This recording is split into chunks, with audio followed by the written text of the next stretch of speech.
Lord, no, ain't got no way I'm gonna make it without my Lord, no. There ain't got no way I'm gonna make it.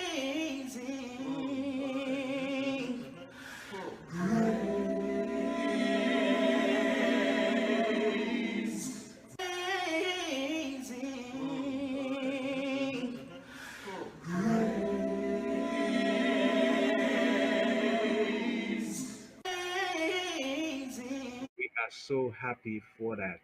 And we have our guests here. And I know our producer has some stuff that he can put up on the screen.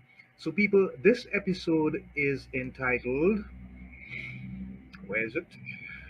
Yeah. How to Forgive the Unforgivable with Rhonda Britten. Now, I'm really taken aback by so many versions I've heard of people talking about forgiveness, Gabriella. And one of the things that I remember is that they always say forgiveness is not for the other person, It's for but it's yourselves. really for you, the individual, Mm-hmm. for yourself. Because if you go around carrying an unforgiven spirit or unforgiven attitude, where you don't seek closure and you always hold this thing within you about this person or this circumstance, you are creating an opportunity to carry an emotional burden and a scar for the rest of your life. That cannot be a healthy thing to do. So while there's the spiritual aspect of it, there's also the emotional and the psychological aspect of it. So we have to be engaged in a level of understanding why it is important to have a spirit of forgiveness. So, Gabriella, I hope you have the information so you can properly introduce our guests. And thank you so much. So today we are honored to have Rhonda Britten, who is an Emmy Award winner, 600 episodes of reality TV, best-selling four-time author, fearless living, named America's favorite life coach, standing ovation keynote speaker, fair expert on national TV and radio for over 30 years.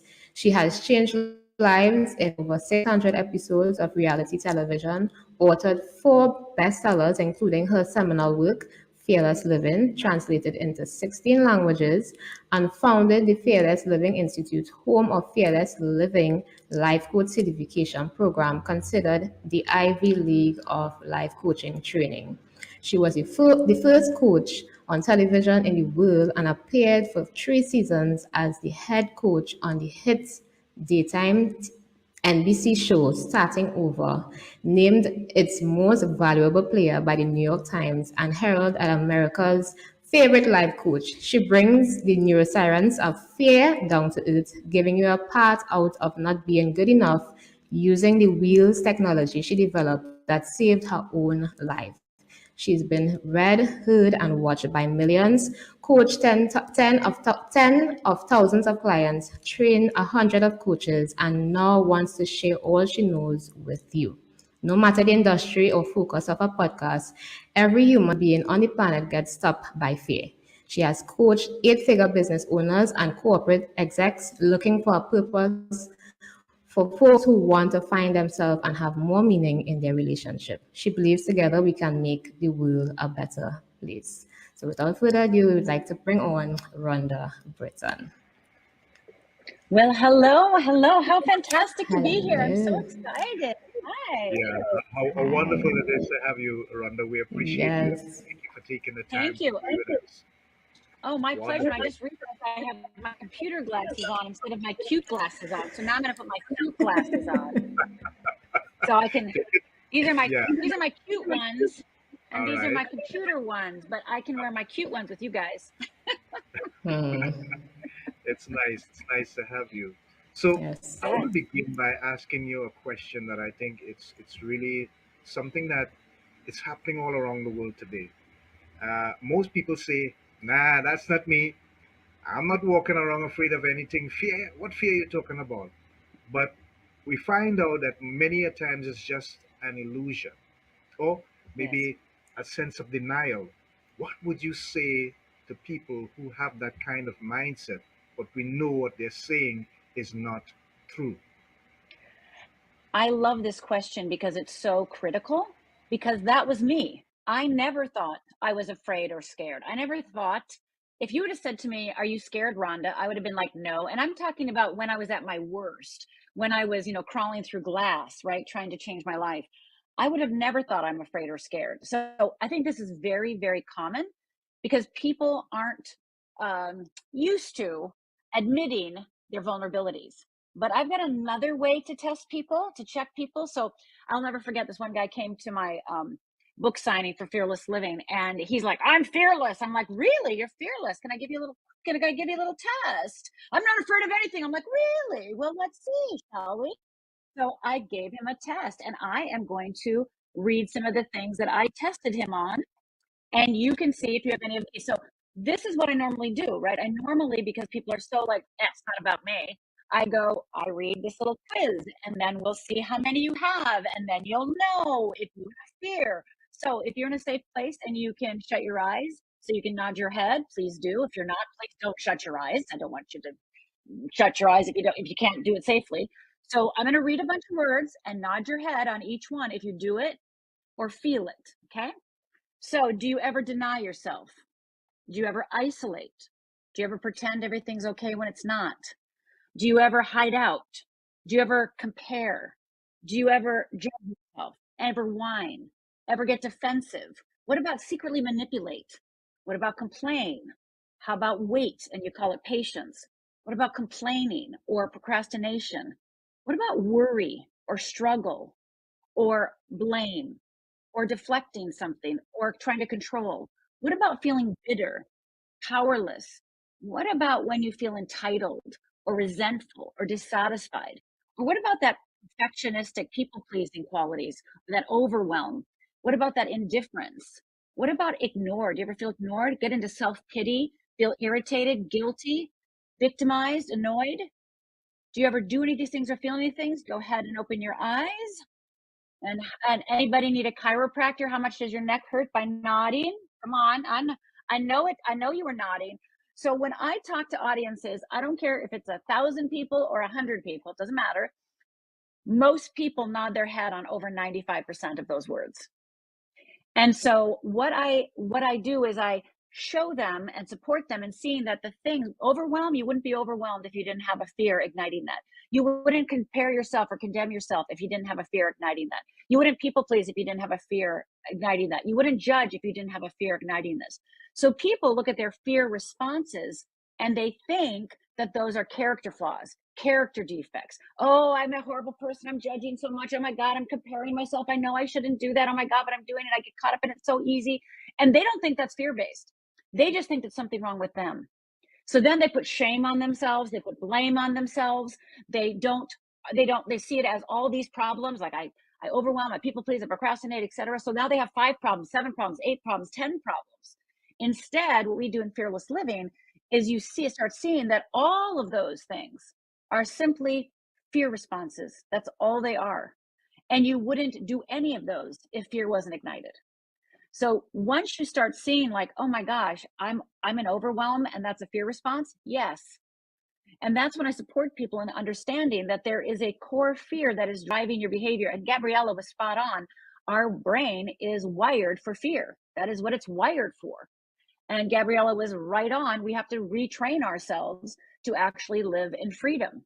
So I developed the Wheel of Fear and the Wheel of Freedom. So the Wheel of Fear shows you what your fear is, but more importantly, the Wheel of Freedom shows you how to get off it. I love it. Thank you so much. What I want to focus on now is you, the individual. Could you recall when you made that transition from being a victim of fear to being someone who understood what fear was and found a way to manage yourself better so that your emotions was not controlled by outward circumstances but by your internal understanding of what you were dealing with? Can you recall for us? Of course, of course. And if you don't mind, I'd love to recall why I had so much fear I was in denial of. May I share that story? Sure. Sure. And this will actually help everyone who's listening or watching understand why I absolutely believe you can forgive the unforgivable. I mean, all of us have had something horrible happen to us, and many of us have had more than one thing. We've had many things. And Yeah. I believe that the seed of our destiny is planted in our worst days.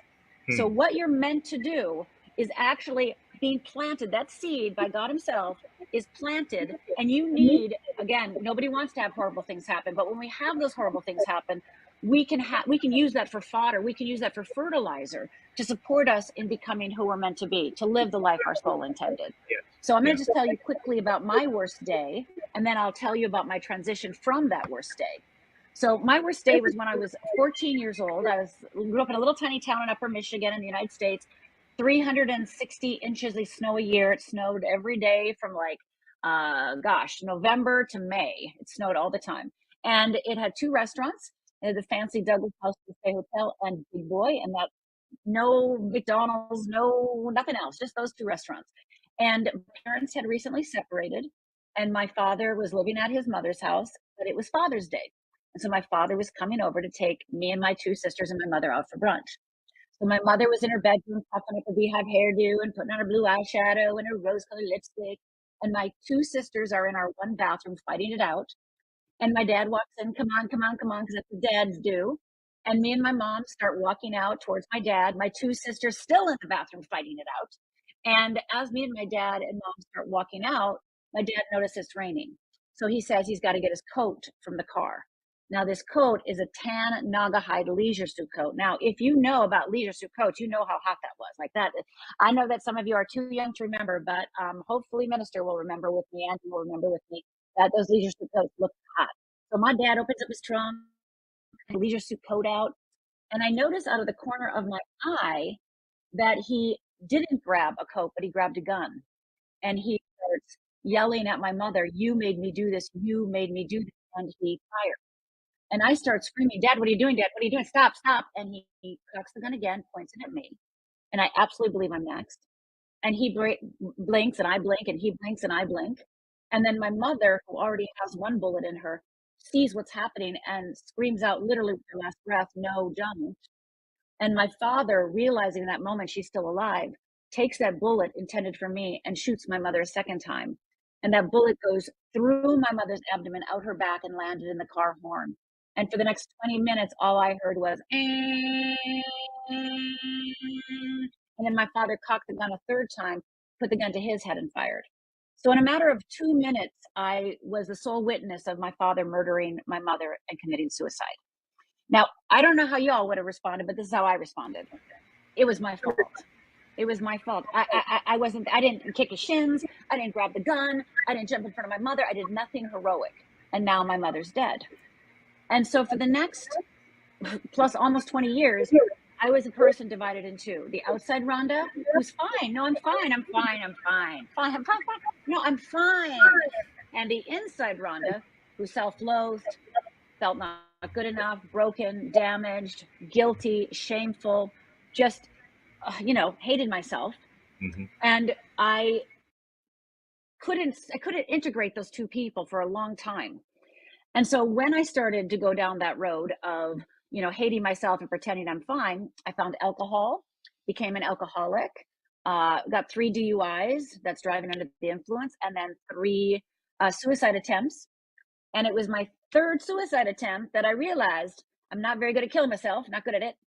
And if I'm not dying, there must be a reason I'm alive. And right, and so by the way, when in America, when you try to kill yourself 3 times, they do put you in a psychiatric ward for evaluation. So I got evaluated, deemed not crazy, went back to my little hovel of a studio apartment, and thought to myself, I have to start over. Now I have to start over. Now, mind you, I read my first self-help book when I was 12, and at 13, I was planning on being a minister. So all those years that I was drinking, DUIing, suicide attempting, I was going to therapy, I was reading books, I was doing everything I could to help myself. And so I had a lot of knowledge and a lot of tools, but it didn't take away the feeling that I wasn't good enough, that I wasn't broken. I just kept still thinking there's something wrong with me. And so when I got home from that suicide attempt, I said to myself, I have to start over. And what do kindergartners do? What do 4-year-olds and 5-year-olds do? Well, they get a calendar and gold stars. So I actually went to the store, got a calendar and gold stars, and for the next 30 days, I put a gold star on that calendar anytime I did anything good at all. And those things were like, got angry and didn't break anything. That's where I was, right? And so after the end of 30 days, I had a calendar filled with gold stars. And I knew there was hope, and I knew there was a reason I was alive. I just didn't know what it was yet, right? And I was still living in fear. I didn't even know I was in fear during this whole time. If you would have asked me if I was scared, I'd been like, no. If you would have asked me if I was afraid, I'd been like, no, why would I be afraid?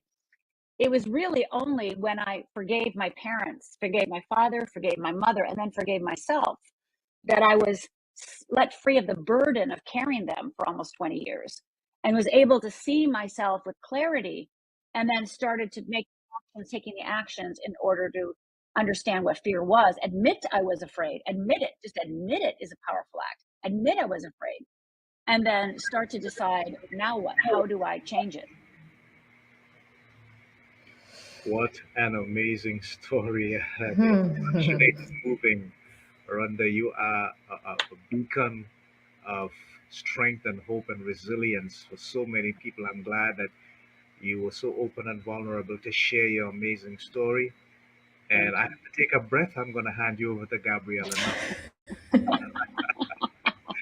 Look at him. Look at him. He's like, you handle it, Gabriella. Yeah, he backed off. All right. Yeah, I will take the challenge.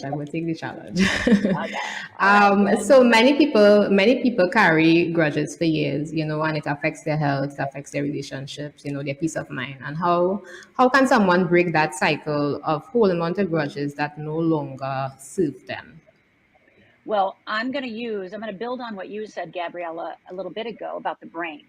Yes. So as you said, the brain, the neural pathways, if you're in that unforgiving and that regret and that hateful and that bitter, again, whatever that feeling is, those neural pathways are strong. So now we have to shift those. So you might have a desire to forgive. You might have a want to release the burden, Yes. but you probably said so many things to yourself about why you can't. I find that a lot of people that don't forgive or are scared to forgive are really afraid of how they're going to feel.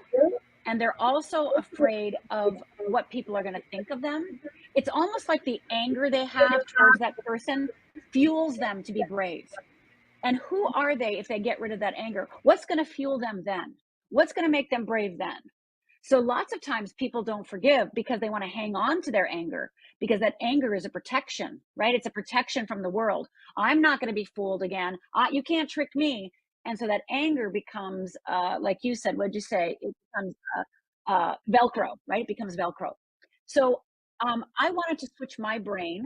And so I created an exercise for myself that helps me shift my neural pathways and build new ones pretty effortlessly. So this is the exercise. If anyone's listening or watching, you got a piece of paper in front of you, go ahead and grab that piece of paper and put a line down the middle. So you're going to have two columns, the column on the left and the column on the right. Now on the top of the left column, I want you to write that person's name, or maybe that organization. Maybe it's a church. Maybe it's a group you belong to. Maybe it's a team you belong to. Maybe it's a business you worked for.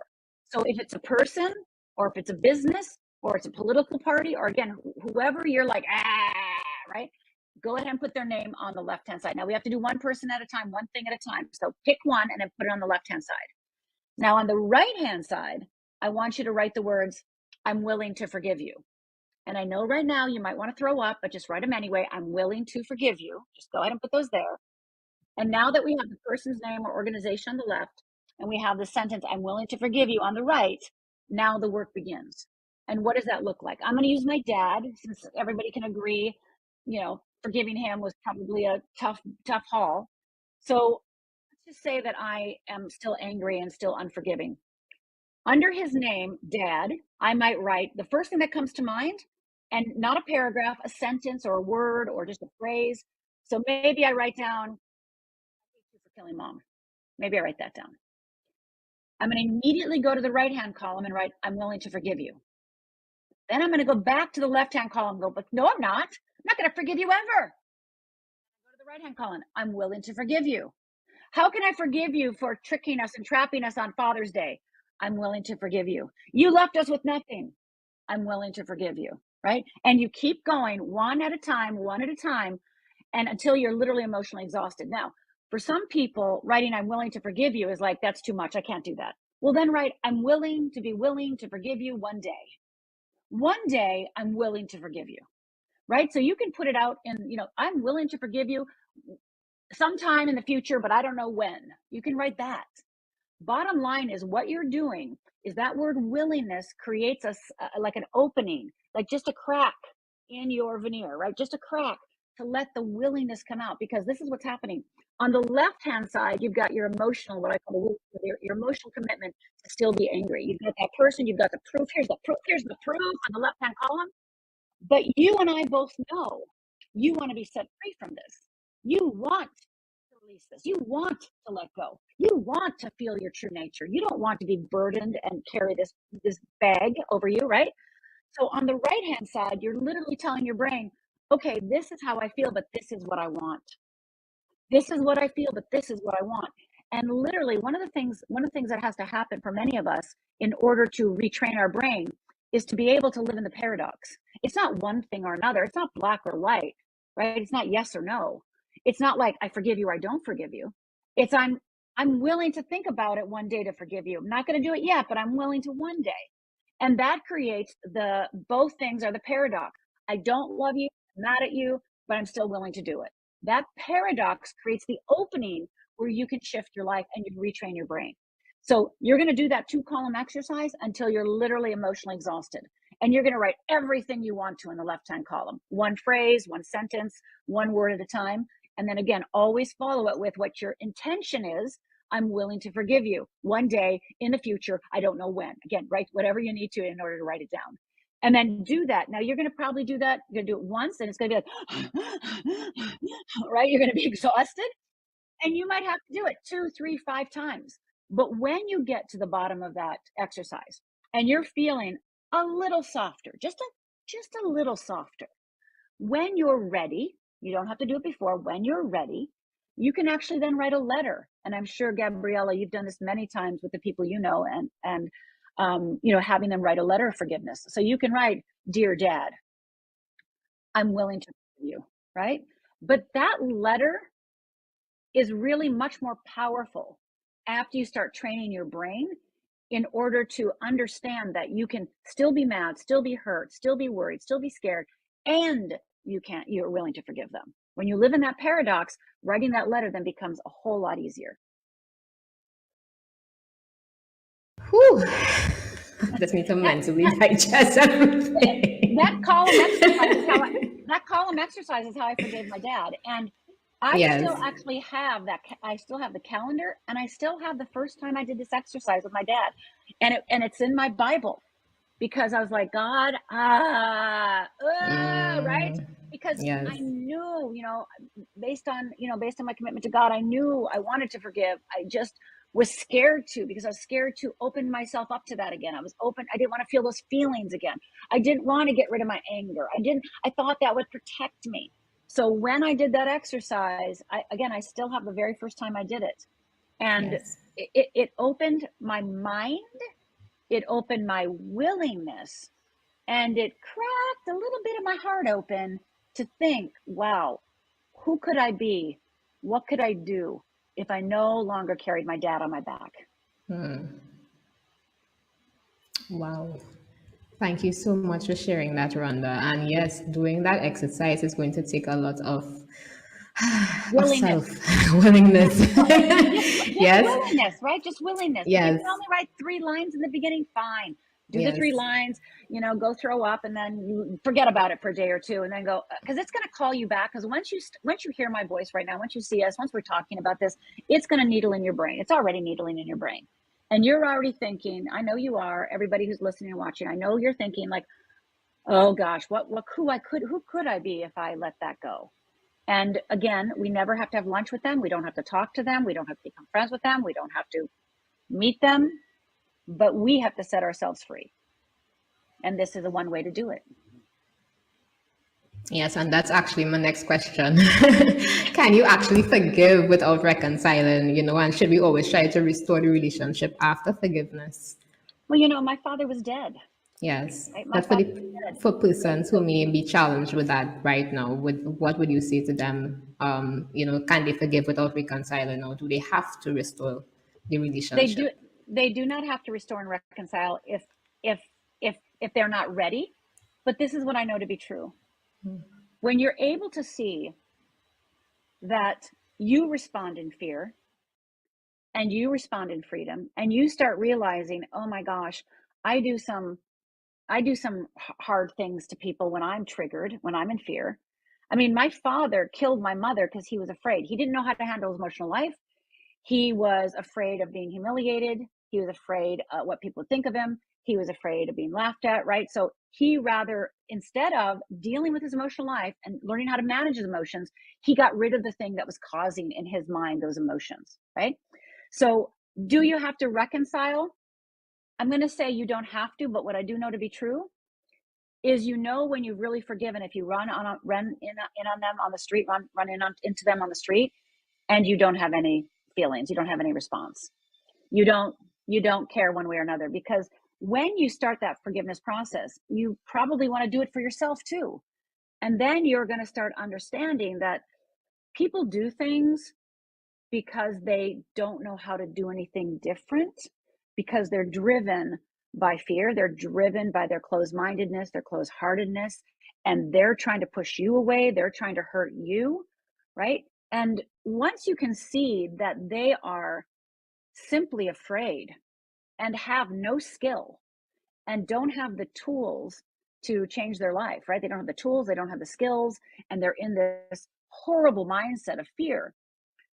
When you're able to forgive them, your heart opens, and you have an ability to have more empathy and compassion to, how did that person get to that place to do that?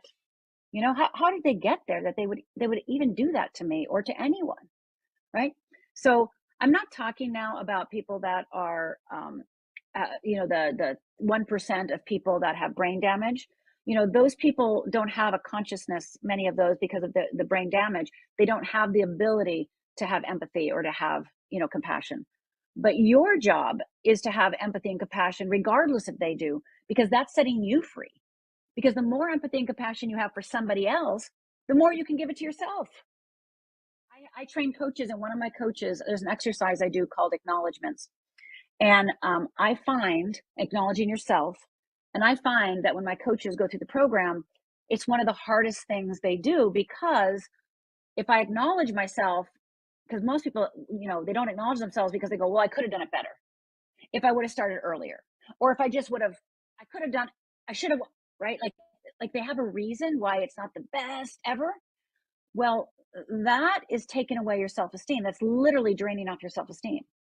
So one of the tools that I help my clients learn, and my coaches in training, is to learn how to acknowledge themselves. And my coaches really quickly find out that they have a very difficult time acknowledging their clients when they have a difficult time acknowledging themselves. So when you're willing to forgive another, your forgiveness opens up to yourself for all of your past quote unquote mistakes, all the things that you hate yourself for, you wish you never did. Oh my God, the regret, the pain, right? We do not want to live with regret snapping at our heels. We do not want to live with regret on our shoulders. We want to forgive ourselves, forgive the others, keep our heart open, keeping that empathy and compassion, so that we can be used fully and completely by God. And I'll ask one more question before I hand over the mantle again. Go Um, ahead. how can forgiving the unforgivable lead to, a deeper sense of purpose in life? Would you say that again, please? How can forgiving the unforgivable lead to a sense of purpose in Oh life? gosh. Well, okay, imagine this. Let's say that there's, 3 people that you haven't forgiven. Now imagine how much space that takes up in your brain and heart. Imagine how often you're sidetracked by those feelings, right? Imagine how much anger you have to stuff down to pretend you're happy during the day. Imagine how much regret you must hide from. Well, all of those emotions that are being stuffed down, denied, hidden, avoided, in order to keep your unforgiveness in place actually need to be used in service to your purpose. So whenever you keep yourself held back, that part of you, that little part of you, that little stone, that little rock, that little bit of you, just imagine they're stuffed into your soul and they're being held back, right? You're holding yourself back and your soul is trying to be set free. Well, when you don't forgive, you're in fear. And fear is the number one way to stop your soul from expressing itself. So in order to live the life your soul intended, in order to live your purpose, you must be willing to set your soul free. And in order to do that, you must recognize fear for what it is. And you must say, I love myself no matter what. I'm willing to practice that because it's not always easy to do, but you can practice that. And then what's keeping me unloving? What's closing my heart? Well, that unforgiveness. I have to keep them the enemy. I have to keep talking bad about them. I have to get my complaining buddies together. I have to keep judging to make sure that I'm right. And one of the things that I teach is, are you willing to be wrong about everything to find the right life for you? Now, hear me out. Are you willing to be wrong about everything to find the right life for you? So if you're not willing to be wrong, you're closing off parts of yourself. You're being righteous, i.e. in the way of fear, not righteous in the name of God. Wow. I think when you was talking there, I started to mentally feel tired because I could see how holding on to this, and you're basically taking your brain and just occupying this space for the negative, and that could drain you mentally, emotionally, physically. But if you take that same energy and you divert it to things that could uplift you and find that purpose, then it makes it easier. Yeah, so thank you. I'll be handing over the mantle now. Thank you. And, I teach a purpose class, and in my purpose class, I talk about, because everybody wants to find their purpose, right? We want to feel that we are in alignment with source. And, some people have a specific purpose, like I'm meant to help people master fear. That is my purpose, right? Yeah. And other people have just the highest purpose of all, which is to be a vehicle for love. And that to me is the highest purpose of them all. So if you're not sure of your purpose, if you don't know what it is right now, take on the purpose of, I am going to practice being a vehicle of love. When you practice that, the purpose that you are meant to do in the world, express in the world, trust me, will find you really easily and really effortlessly. So if you're not sure what it is, if you're lost, I'm confused, like, I don't know, then take on the purpose of, I am willing to be a vehicle of love. Because when you are that, God can find you a heck of a lot easier. And he goes, she has more energy. She's more able. Okay. He's in the right place. Okay. I can hand over that purpose now. So be willing to be that vehicle of love if you're not sure what your next step is meant to be. Vehicle of love. Andy. Yeah. I'm touched, I'm moved.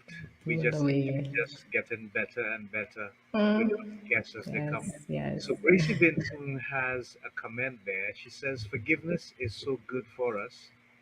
We free our minds. Do or matter what someone tells or do, you learn to forgive. You may not forget, but you will have a free mind. Oh my goodness. That's right. Somebody That's right, Gracie. That's right. Thank you so much for that comment, Gracie. You will have a better conscience. Oh, that's awesome. That's awesome. We love it. And you will have more choice, because when you are frozen with that unforgiveness, you don't have a lot of choice. And so when you unfreeze yourself, you will have more choice, and you'll be able to use all of your brain rather than just the fear part. Yes. Absolutely wonderful. So now we'll just give everybody a breath, a breather. We'll have the thought of the week, because we've been going at 90 miles per hour. The thought of the week, and I think it's very apt and appropriate based on the theme of this episode. The thought of the week: the love of God has no conditions except acceptance. It is available freely to everyone. May I repeat that? The love of God has no conditions except acceptance. It is available freely to everyone. So that's your thought of the week. And we thank you for continuing to tune in on the LBW Radio Network and also our Facebook and YouTube channels for breaking out of depression. Rhonda, you have written some bestsellers, and tell us among those that you have written, which one you think is the most potent in terms of the message that you want to share with the world now that you have found your purpose and you are actually serving by helping people. Oh my goodness, there she goes. Fearless living. Why? Fearless living, fearless living. Tell us So, why. when people ask me what book they should do, right? I say this is how you decide. If you want to master fear and you want to understand it, and there's a whole section on forgiveness in here. I actually tell you my forgiveness process, my ritual that I did. And if you want to understand fear and quit blaming yourself for those character flaws and instead see them for the fear responses they are, then definitely do fearless living. If you want to have actions, like if you're a coach, a therapist, a leader, etc., and you want a toolkit of tools, then change your life in 30 days is going to be really critical, because that's 30 tools, 30 days. Fearless loving is if you want to be more loving in your life to yourself and others. And then, of course, my last book, Do I Look Fat in This, will make you laugh really, really hard if you're working on your body image. You'll pee your pants laughing the whole time. That is my funniest book for sure. You probably won't even be able to put it down. I'm just saying. But if you're wanting to move to the heart of my work, that is definitely fearless living. Okay, thank you so much, Rhonda. We appreciate that and we appreciate you. What does the future look like for you? I mean, you have so many accomplishes. You have literally maybe even crushed some records and created some new ones Yes, in yeah, terms of your television appearances and so on. But yeah. what does the future look for you in terms of a continuation of your purpose? Right now in the world, as we are watching so much of the world and so much of the United States collapse, fear is at an all-time high. So I believe the world needs fearless living now more than ever, because we cannot be in denial anymore about what we're afraid of. And the other thing, I'm working on this huge project. I'm really excited. It's going to launch in the next few months. And it is for coaches, therapists, leaders, managers, supervisors, people who want to learn more coaching skills in order to, and parents, so many parents come to me and go, I want to learn coaching skills for my kid. So if you are interested in learning about coaching skills, I'm actually going to be launching a brand new podcast in order to share those skills, share everything I know. I've never actually shared everything I know about coaching. I've been doing it for 30 years, and I only teach my students in the life coach certification program. Well, now I want all coaches, all therapists, all leaders, all wellness practitioners, etc., to know them, all executive coaches. So I'm going to be starting that in the next few months. I'm also going to be having a tool certification. So in the past, you were never able to get certified in my tools. Well, now I'm going to certify you in my tools. So that's pretty gosh darn exciting. But I have something for everyone right now today. If you go to fearlessliving.org /risk, fearlessliving.org /risk, RSK, I'm going to gift you, one of my clients and one of my students, very favorite exercises. It's called Stretch, Risk, or Die. And it's going to help you cure procrastination. And it's going to show you how to start making movement towards your dream, towards your goals. And more importantly, it's going to show you how to do it. It's going to show you what's been stopping you and how to do it. It's 3 15-minute videos. You can listen to audios as well. And in the last 15-minute video, there is me describing the wheel of fear. So you're actually going to see the wheel of fear in motion. So you can actually see it, and then you'll maybe resonate with it. So go over to fearlessliving.org /risk, RSK. Get that course. It's 3 15 minutes. It's got workbook. It's got templates. It's got everything you need in order to start moving forward, no matter what your dream. If it's health, whether it's career, whether it's love, whether it's money, there's templates for all of them. So go over there, get that, and start there. Do it in the next 24 hours. And then once you do that course, you'll be in my world.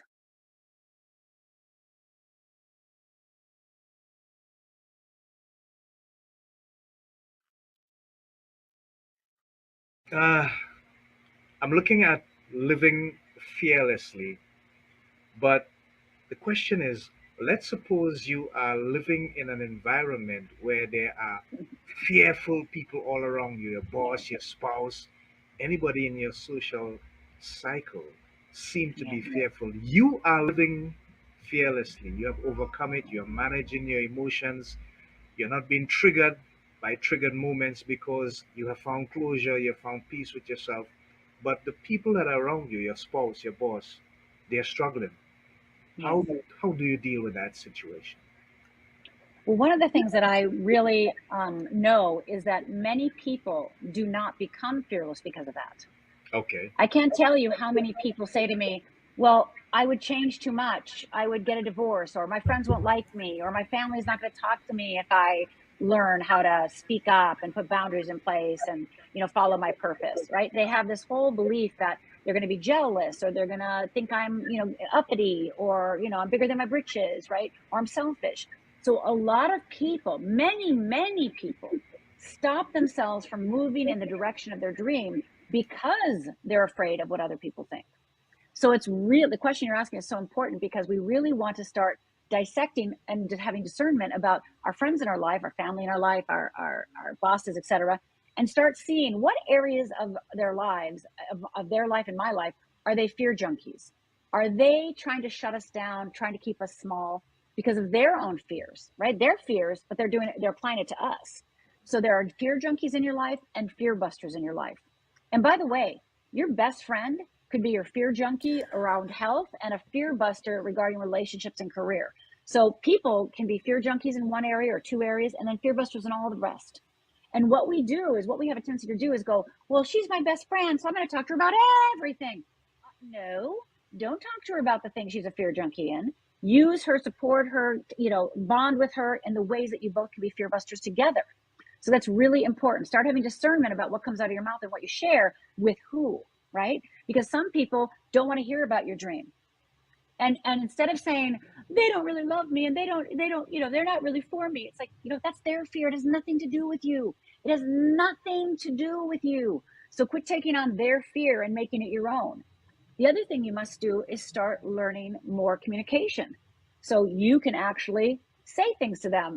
I'll give you an example. So let's say you have a friend that's a complainer, right? Complain.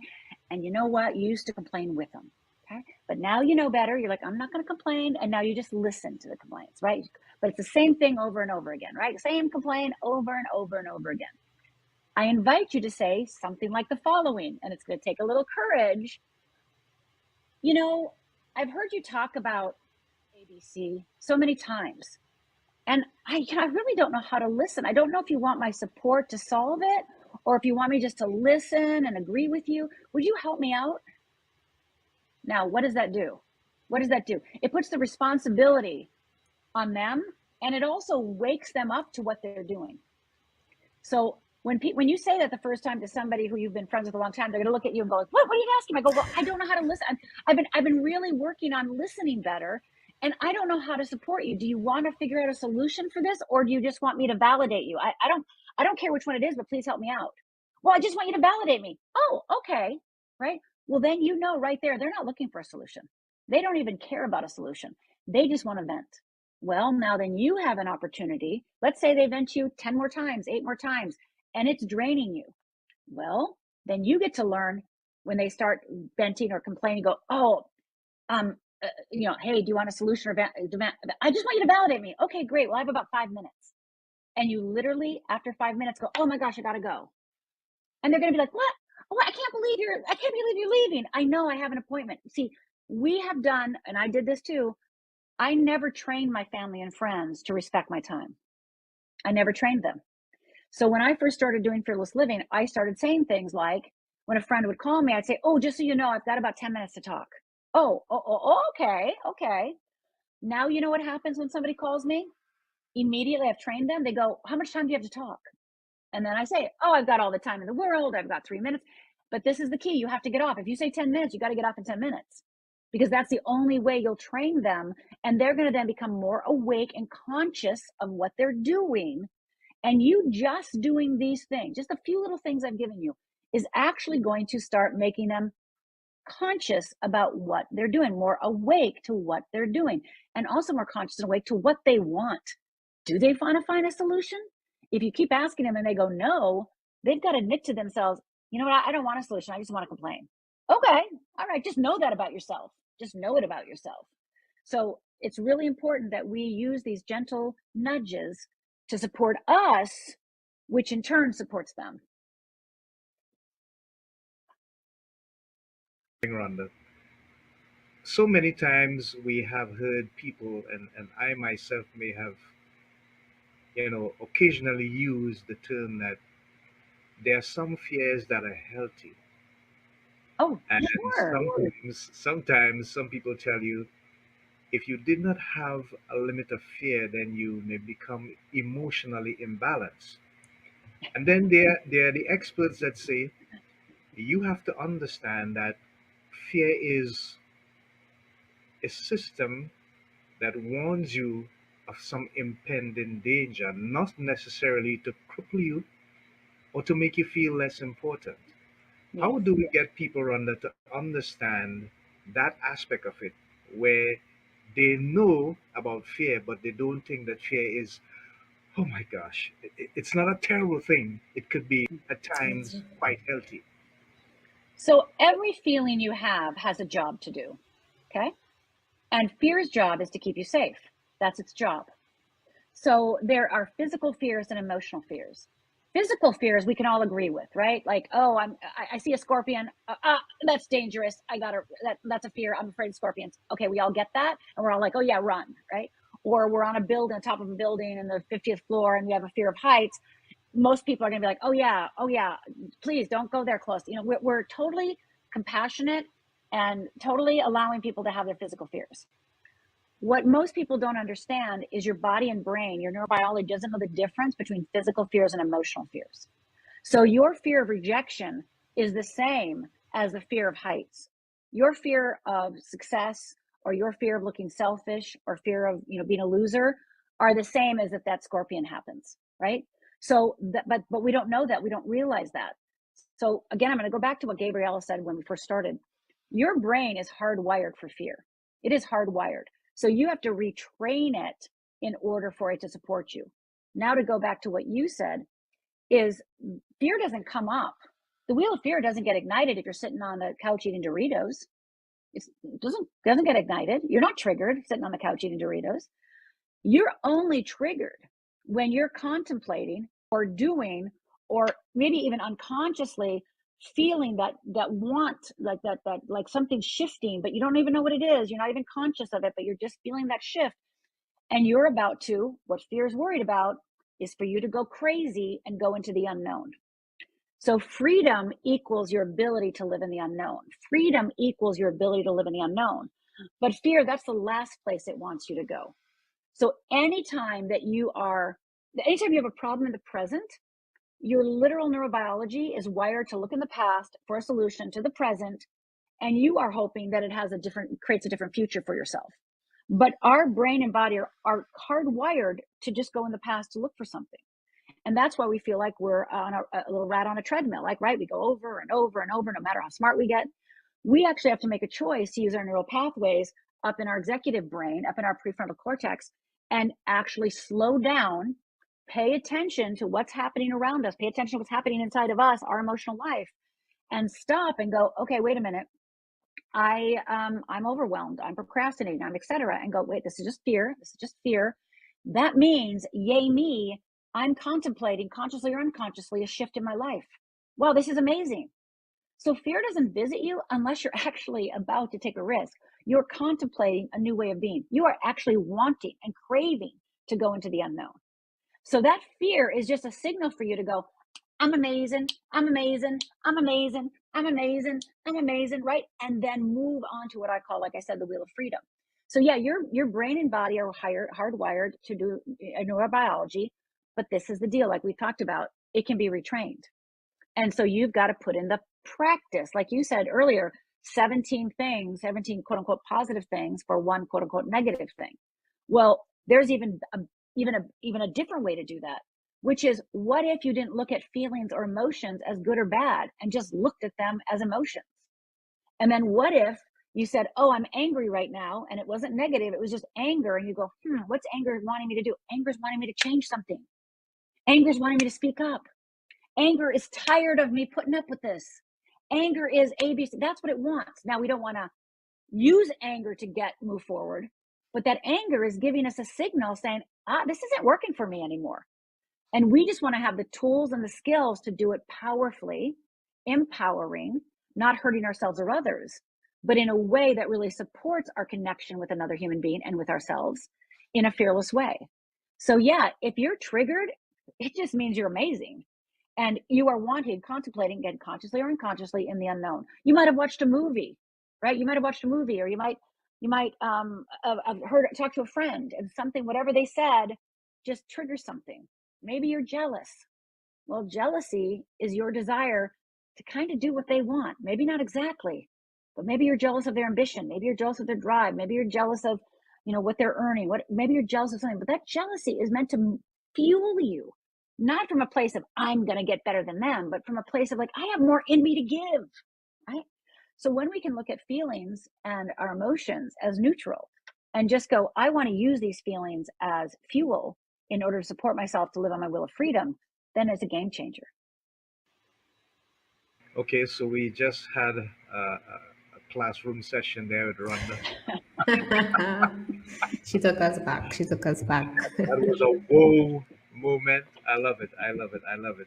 So next, do we have the other promo video available? Let's just take a breather again as we closing on 11 more minutes, and we can come. Hi, this is Andy of Andy's Personal Development. Do you need a dynamic voice and an engaging personality? Keynote speaker, facilitator, and a holder of retreats? Or for leadership training, group communication, team working, and personal development? Andy Anderson Charles is the man. Email me at lovebitsa@gmail.com or telephone 1-868-290-2395. I'm a certified life and development coach, internationally accredited, internationally awarded, with 20 years of experience. A man of godly compassion and heart. Or visit my website, andys/personal/development.com, and get your intentionality, clarity, and purpose. See you soon. Bye for now. Oh, thank you, Dex. Appreciate it. Appreciate you. So, Gabriella, I'm gonna give you the next 5 minutes or so. I know that you had some time to think, and Yeah. you're gonna put Rhonda back on the spot again. She's doing well so far. Yes, she definitely, she definitely is. Now, Rhonda, when we talk about fear, sometimes they say that in order to conquer your fear, you have to confront it. Let me put it out there. Like for me, I'm afraid. I would say it both. I'm afraid of spiders, right? And looking back, I would say is because I was traumatized as a child. I used to, my granddad used to put me up in the spiders in the wall, and I just used to be screaming. So now, if I see it, it's like instant fear, right? What would you say for someone? And they say in order to overcome it, you could play games that have spiders. And I'm like, I'm not going to do that because it's going to trigger more fear. So how do you get someone to actually confront their fears when it comes to, because it comes like like you're re-traumatizing your mind, or you're putting back your mind into that whirlwind. How do you advise someone who, have to conquer their fear using the real technology that you use? Well, I'm going to say one thing. If you have a fear of spiders, and it doesn't impact your daily life, okay, all right, right? Because Yes. that's physical fear, not an emotional fear. And so you can talk about the physical fear of spiders and people can get it. And they'd be like, yeah, just ignore spiders, right? But again, going back to those emotional fears, our emotional fears get ignited all day long, right? And we don't even know why they're getting ignited. We're just like, wait a minute, what's happening here? So, my philosophy is, I have no interest in you confronting fear or, overcoming fear or breaking fear. Again, fear is part of our neurobiology. So instead, we want to love fear. We want to use it as an asset. We want to actually use it as our friend. We actually want to shift our view of fear itself. So being able to see the difference between physical fears and emotional fears is key. And then it's like, okay, well, why am I getting stopped here? Why do I always judge somebody? Why do I always A, B, or C? Well, your wheel of fear was created by the time you were 6, 7 years old. And sure, it might have something to do with how you were raised and, that person putting spiders on your back, right? It could be lots of different experiences. It could be where you grew up, how you lived, who raised you, etc. But they also have now determined that some of our fears are actually handed down through our DNA. So we may never know why we have a fear of failure. We may never know why we have a fear of intimacy. We may never know why we have a fear of success.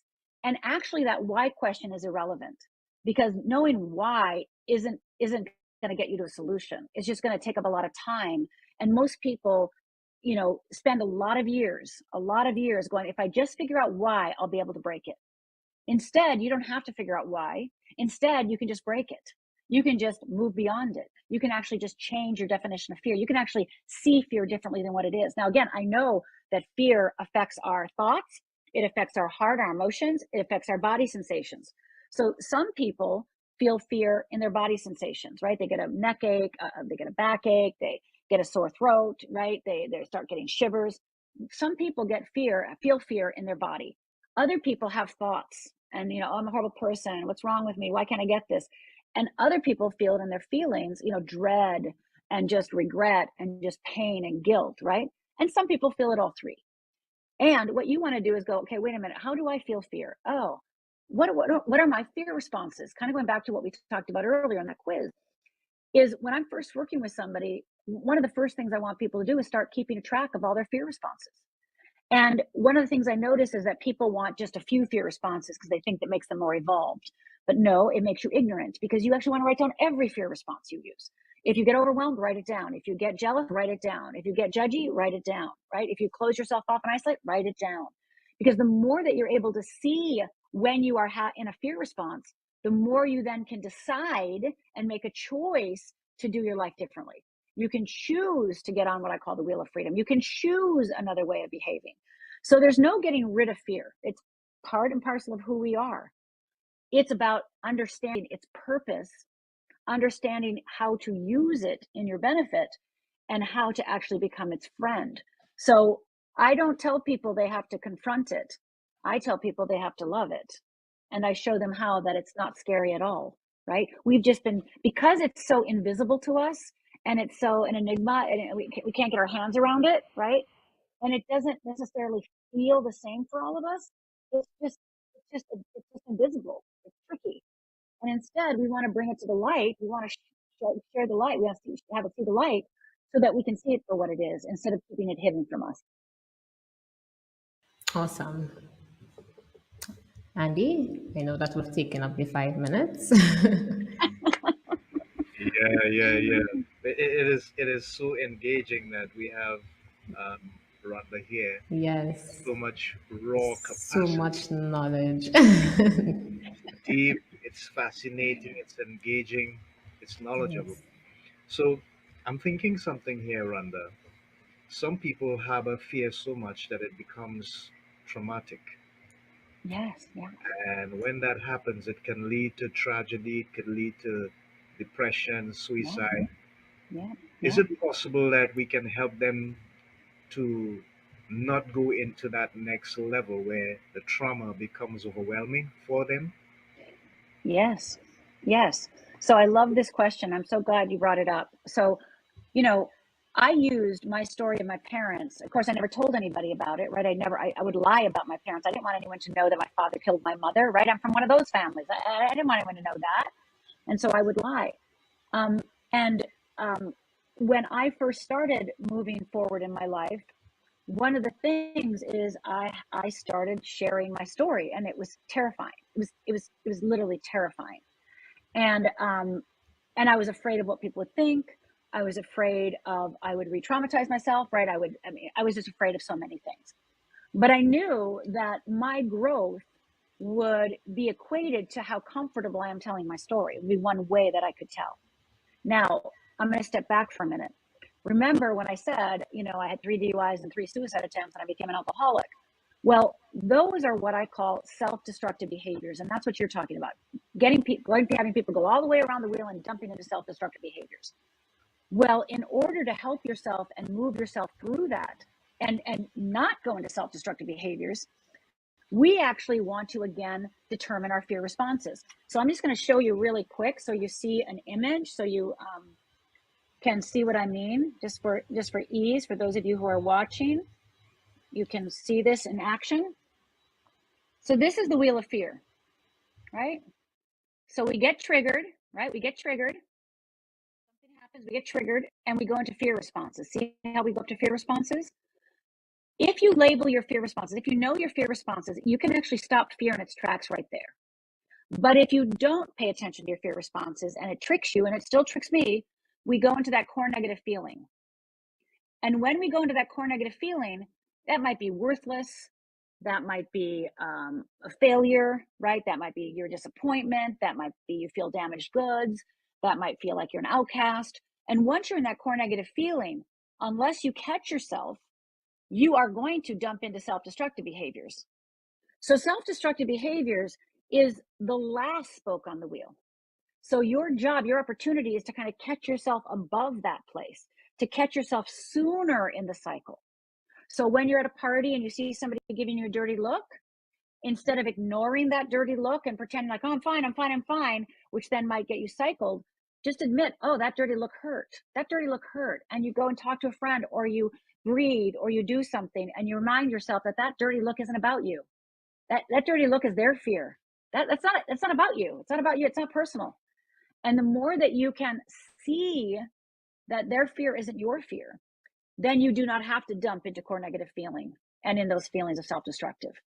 Now, if you are in self-destructive and you are in that core negative feeling, then this is what I want you to hear. Your number one job is to be kind to yourself. Your number one job is to be gentle with yourself. Your number one job is to practice compassion with yourself. So usually when we're in core negative and self-destructive, we're hard on ourselves. Come on, you better get with it. Or we get really depressed and just bow out of life, right? Well, both those things cause us to, move down on the cycle. Instead, our kindness, oh, I'm really tired. I'm feeling really depressed. Okay. Well, I love you. Even though this is where you are, that's okay. Let's just go get a little soup. Let's just go get some water. And this is you talking to yourself, right? So kindness and gentleness and compassion and self-love, practicing acts of self-love when you are feeling at your worst about yourself, is incredibly healing. And it is the salve that will make you go, wait a minute, I don't want to die. Wait a minute, I want to live. I want to feel alive. I want to thrive. I want to be in joy. So when we are having those feelings and we're not being gentle with ourselves, then it creates that block, right? It creates that Velcro, as Gabriella was talking about. So we don't want to join that. And now, by the way, in order to practice this, you're going to forget everything I said today, probably. So what you want to do is you want to write everything down. You want to write yourself a script so that when you're starting to have that core negative feeling, that feeling that you don't want to feel, you're going to read that to yourself. You're going to read that to yourself to remind you of the truth. When you get down to self-destructive, you're going to remind yourself of the truth. You need reminders.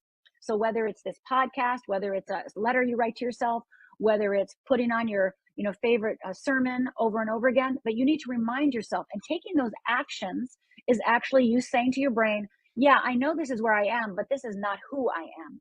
This is where I am, but this is not who I am. I know that I am more than that.